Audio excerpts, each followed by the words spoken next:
నమస్తే,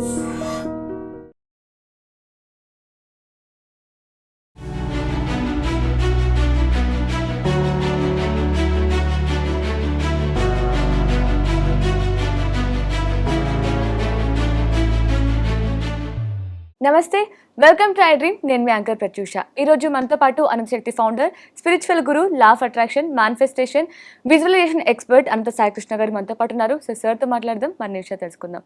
నమస్తే సార్. నమస్తే అండి. ఎలా ఉన్నారు సార్? బాగున్నామండి. మీరు బాగున్నారా? చాలా బాగున్నాను సార్. సో మీరు ఏమి సాధించాలన్నా సరే విజువలైజేషన్ చేసుకుంటూ ఉంటారు. సో లా ఆఫ్ అట్రాక్షన్తో అన్ని సాధ్యమే అంటూ ఉంటారు. అసలు వీటి సక్సెస్ రేట్ ఎంత సార్? అంటే మనం ఏమైనా ఈ మేనిఫెస్ట్ చేసేటప్పుడు మిస్టేక్స్ చేయడం వల్ల సక్సెస్ రాకుండా పోయే అవకాశం కూడా ఉంది అంటారా? దానికి 100% రిజల్ట్ ఉంటుందండి. ఓకే. మనం చేసే పొరపాట్ల వల్ల కూడా మన లైఫ్లోకి రాకుండా ఉంటాయి. ఓకే. మా క్లాసులకు వచ్చేందుకు నేను చెప్పేది ఒకటేనండి, మీరు బలవంతంగా ఏది అట్రాక్ట్ చేసుకోవద్దండి అని చెప్తున్నాను. ఓకే. అది ఎలాగుంటుందంటే, మనం మెంటల్గా ఒకటి కోరుకుంటాము, అంటే ఇన్నర్గా ఒకటి కోరుకుంటాము, బయట ఒకటి మేనిఫెస్ట్ అవుతుంటుంది.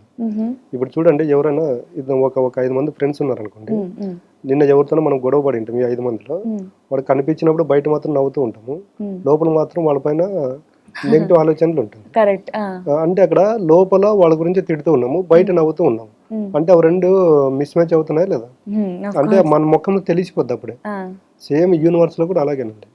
నువ్వు లోపల డబ్బు కావాలని కోరుకుంటున్నావు, బయట డబ్బును తిడుతున్నావు. లోపల హెల్త్ ప్రాబ్లం ఉందని తిడుతూ ఉంటావు, బయట మాత్రము హెల్త్ బాగుండట్లేదు అనుకుంటున్నావు. రిలేషన్ లో నా భార్య నాకు సపోర్ట్ చేయట్లేదు, నా భర్త సపోర్ట్ చేయట్లేదు అని ఇన్నర్ గా బాధపడుతున్నావు. బయట మాత్రం నా భార్య నాతో బాగుండాలి, నా భర్త నాతో బాగుండాలంటే ఎక్కడ అట్లా ఒప్పుకోదా? అంటే యూనివర్స్ కి అర్థమవుతుందా ఇది పాజిటివ్ కోరిక అంటే ఇది నెగిటివ్ కోరిక అని అర్థమవుతుందా సార్? అస్సలు అర్థమవుదండి. నువ్వు మెంటల్ గా ఏదైతే కోరుకుంటావో అదే మేనిఫెస్ట్ అవుతుంది నీ జీవితంలో అని చెప్తున్నా. ఓకే. అదే చెప్తున్నా, నీకు నీ రిలేషన్ లో ప్రాబ్లమ్స్ వస్తాయి, నీకు ఉన్నట్టుండే డైవర్స్ వరకు వెళ్ళిపోరు వాళ్ళు. దాంట్లో చూడండి, యూనివర్స్ ఒకే దానిపైన పని చేస్తుంది. సామ భేద దండోపాయం అంటే ఒక ఇంట్లో చిన్న పిల్లోడు ఉన్నాడు అనుకోండి, మనం ఏదో సీరియస్గా వర్క్ చేసుకుంటున్నాం, ఆ పిల్లోడు చిన్నగా డిస్టర్బ్ చేసాడు అనుకో, ఫస్ట్ ఏం చెప్తాము, అల్లరి చేద్దాం అని చెప్పేస్తాం. అదే ఇంకా ఎక్కువ చేసాడు అనుకోండి, ఏం చేస్తాం, గట్టిగా చెప్తాం. ప్రతిసారి అలాగే డిస్టర్బ్ చేస్తే పట్టి బయటికి పంపిస్తాం. సేమ్ యూనివర్స్ కూడా అలాగేనండి. అంటే ఫస్ట్ అవకాశం ఇస్తుంది, మనిషి మారుతాడో లేదని. అవకాశం ఇక మారలేదు అనుకోండి, ఆ ఇంపాక్ట్ ఎలాగుంటుందంటే నెగిటివ్ రిజల్ట్ ఇంకొక 100% అంటే 50% ఎక్కువ చూపిస్తుంది. అప్పుడు కూడా మారలేదు అనుకోండి, 100% నెగిటివ్ రిజల్ట్ తెచ్చి పెట్టేస్తుంది. ఓకే. సో అంటే మనం కొన్నిసార్లు నెగిటివ్ కోరుకుంటూ ఉంటాం, బట్ అది నెగిటివ్ అని చుట్టుపక్కల వాళ్ళకి నెగిటివ్, బట్ మనకి పాజిటివే. అంటే ఇప్పుడు ఫర్ ఎగ్జాంపుల్ అతిగా కోరుకుంటూ ఉంటారు కదా, నాకు 100 కోట్లు వచ్చేయాలి, లేదంటే ఎవరికొకరికి మనం హాని కలిగించాలి అనుకునేది మనకి అది ఓకే పాజిటివే ఉంటుంది, బట్ చూసే వాళ్ళకి మనకి ఎఫెక్ట్ అయ్యే వాళ్ళు నెగిటివ్. బట్ దానివల్ల ఫ్యూచర్లో కర్మ మళ్ళీ వస్తుంది అంటారు కదా, వాళ్ళకి ఏమైనా ఎఫెక్ట్ అయ్యే ఛాన్స్ ఉంటుంది అంటారా? ఖచ్చితంగా. ఇప్పుడు మీరు రామాయణం మొత్తం చూడండి ఒకసారి, దాంట్లో ఉంటాడు రావణాసుడు ఉంటాడు, ఆయనకు 100 మంది చెప్పిన వినడు ఆయన, నేను చెప్పిందే కరెక్ట్ అనుకుంటాను. తర్వాత నెక్ అపాయింట్మెంట్లో ఏం జరిగింది, ఆయన దగ్గర ఆయన చనిపోయేటప్పుడు ఆయన భార్య లేదు, కొడుకు లేడు, తమ్ముడు లేడు, రాజ్యం లేదు, సింగిల్గా మిగిలిపోయాడా లేదా? అదే కర్మ బ్యాక్ అనేది. అదే మీరు రాముని తీసుకోండి, శ్రీరాముని తీసుకుంటే అరణ్యానికి వెళ్ళేటప్పుడు ముగ్గురే ఉన్నారు, సీతాదేవి, లక్ష్మణుడు, శ్రీరాముడు. సీతాదేవి కూడా ఉండదు. తర్వాత ఈయనకు చూడండి, తర్వాత సుగ్రీవుడు వస్తాడు, తర్వాత జాంబవంతుడు వస్తాడు, వానర సైన్యం వస్తుంది. అంటే ఇక్కడ యూనివర్స్ అనేది ధర్మంకి ఎప్పుడు నిలబడుతుంటుందండి. మనం ఏదైతే ఆలోచన చేస్తామో అది మేనిఫెస్ట్ అవుతుంది.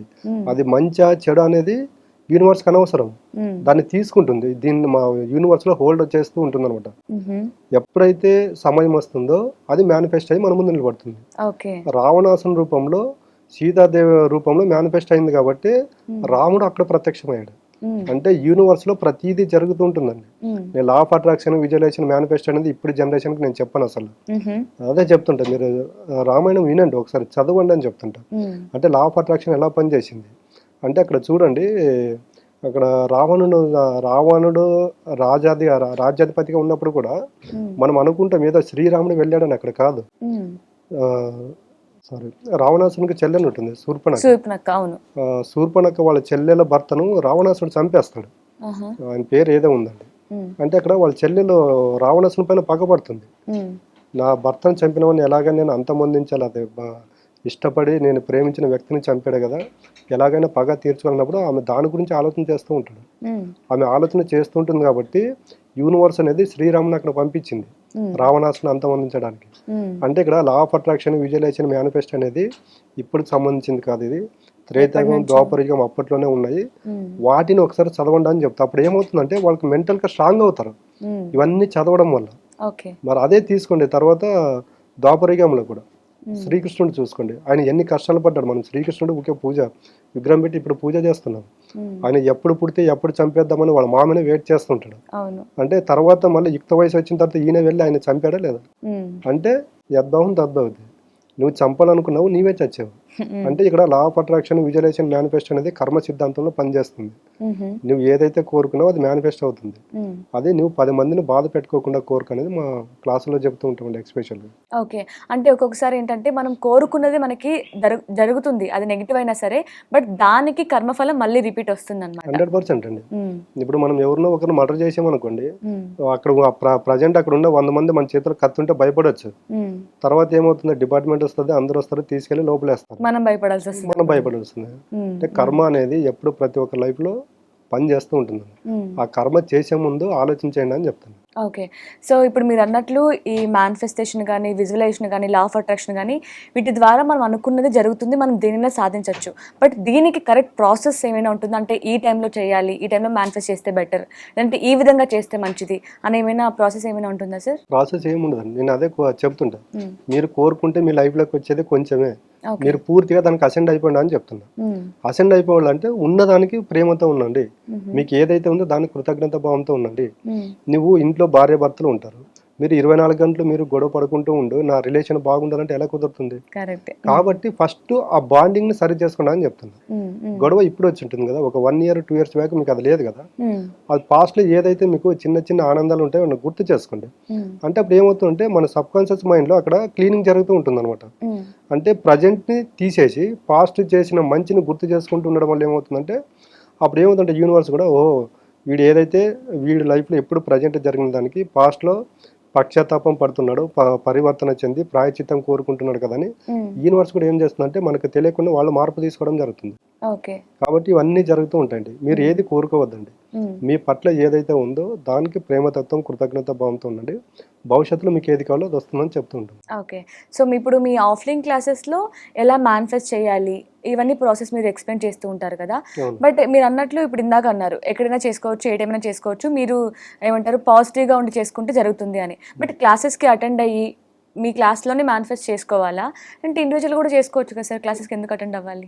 అదే చెప్తున్నా, ఫస్ట్ దాని గురించి చెప్పేవాళ్ళు ఉన్నారు కదండి. ఓకే, నేను అదే చెప్తున్నా, మీరు ఒకసారి క్లాస్కి రండి, తర్వాత మీరు రావాల్సిన అవసరం లేదండి. అంటే పర్టికులర్గా ఇప్పుడు బ్రహ్మముహూర్తంలో పూజ చేయమంటారు, దానికి ఒక సిద్ధాంతం ఉంది. ఆ బ్రహ్మముహూర్తంలో పూజ చేయడం వల్ల ఎందుకు సక్సెస్ రేట్ ఉంటుంది. అట్లా మనం 6, 7 తర్వాత పూజ చేయండి అంటారు, దీనికి ఒక సక్సెస్ రేట్ ఉంటుంది. 8, 9 తర్వాత పూజ చేస్తే అంత రిజల్ట్ ఉండదు. ఎందుకంటే మన మైండ్ లో ఆలోచనలు పెరిగిపోతూ ఉంటాయి అనమాట. మరి బ్రహ్మముహూర్తం నిద్ర లేచినప్పుడు చూడండి మన మైండ్ లో 1% నెగిటివ్ ఆలోచనలు ఉండవు. నువ్వు అప్పుడు కోరుకుంది తొందరగా మేనిఫెస్ట్ అవుతుంది. దానికే బ్రహ్మముహూర్తం అంటారు అనమాట. బ్రహ్మ అంటే ఎవరు? తలరాత రాసేవాడు అని అర్థం. మనము నమ్మే సిద్ధాంతం ప్రకారం అదే బ్రహ్మముహూర్తంలో నిద్రలేస్తే మన తలరాతను మనమే మార్చుకోవడానికి అవకాశం ఉంటుంది అనేది బ్రహ్మముహూర్తం అంటారు అనమాట. ఈ విధంగా ఒక్కో సమయానికి ఒక్కొక్క అంటే డివైడ్ చేసి పెట్టింటారు, ఏ సమయంలో ఏది చేయాలి పాటించాలి అనేది. ఓకే, అండ్ చాలా మంది ఉంటారు కాబట్టి అందరూ పాజిటివ్ గానే ఉంటారు కాబట్టి ఈ టైంలో సో ఎక్కువ పాజిటివ్ ఎనర్జీ ఉండడం వల్ల కూడా మనం కోరుకునే కోరిక త్వరగా నెరవేరుతుంది అంటారా? బ్రహ్మముహూర్తం సాధన చేయడం వల్ల 100% రిజల్ట్ ఉంటుంది. అది పెట్టే ఎఫెక్ట్ కన్నా ఎక్కువ ఎఫెక్ట్ పెట్టాల్సిన అవసరం ఉండదండి.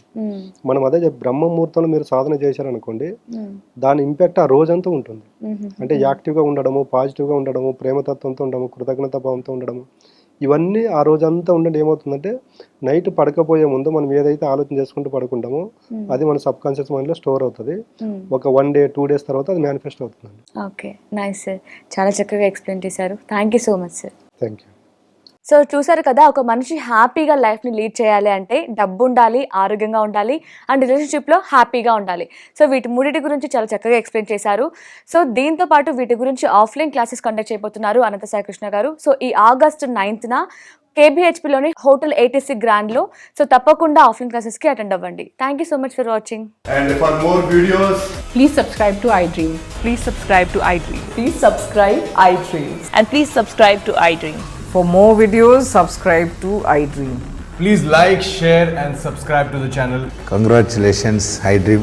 Subscribe to iDream. Subscribe to iDream. So subscribe to iDream Media. iDream की iDream team अंदर की huge congratulations. Please subscribe iDream Media. Please subscribe to iDream. Subscribe iDream. Please subscribe to iDream.